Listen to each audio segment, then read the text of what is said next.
My brother and I especially were really excited about being at the show. Opening night of the Holiday on Ice show at the Indiana State Fairgrounds Coliseum on Halloween night. It was during the finale, and they were doing the pinwheel. And all I remember really is kind of a hollow sounding boom. There was a terrible explosion. The fire suddenly burst forth from that box area. I could see people, bodies being thrown into the air. John Staton, one of those people. The 15-year-old awoke on the ice, his left shoe blown off, his family missing. So I started to climb back up into the pile of rubble because we were sitting right in the middle of where that big hole is. And there was a second explosion, and I don't remember much of anything after that. The unfolding tragedy documented by WRTV journalists. Chief photographer Dick Baldwin and anchor Howard Caldwell delivering live reports throughout the night. What does it look like up there? What could have caused this? It's the worst I ever seen. And like I say, I never felt so helpless in my life. I've been braced for maybe see 4 or 5 people killed, but when you come in and you're stepping over maybe 25 or 30, others screaming for help and burning up by it, it really gets you. I just begin to realize now what I've witnessed. See? Chief, what do you think happened in there? It was an accumulation of gas and exploded. The gas came from a leaking propane tank stored beneath the seats where the Staton family was sitting. The explosion injured hundreds of people and killed 74. John Staton learned the fate of his family from inside his hospital room. They wouldn't let me have a newspaper. And my roommate got a newspaper. And eventually I said, "Can I see your newspaper for a minute?"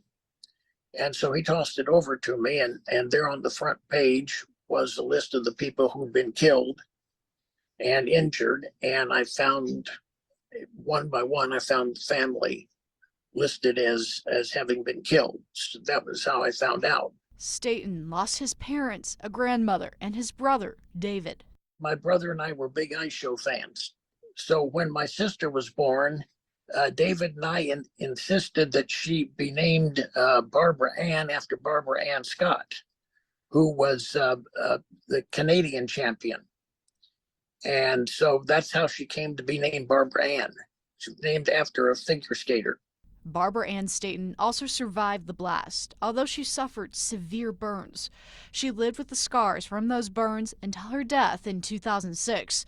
But in 1983, 20 years after the explosion, Barbara Ann focused on the good memories of that night. You have to remember that that's the last place our family went together, and we were there as a family and having a good time, enjoying ourselves. And I try to remember that because last time before the lights went out, everybody was talking, having a good time, laughing, having popcorn. So it was a good place. It was a good way to end that time of my life. Staton's daughter, Jamie, says her mother kept the Coliseum tragedy mostly to herself. She always tried to make Halloween very special for my brother and myself. So it wasn't a sad night in our house.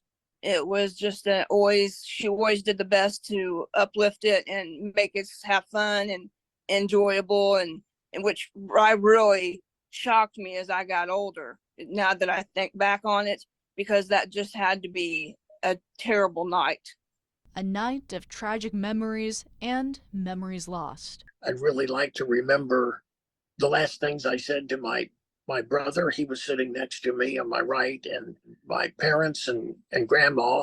But I can't remember any of the conversation that night. And remembering what happened on Halloween night in 1963 matters to John Staton. I'm amazed at the number of people who, when I mention something about it, they don't even know that such a thing happened.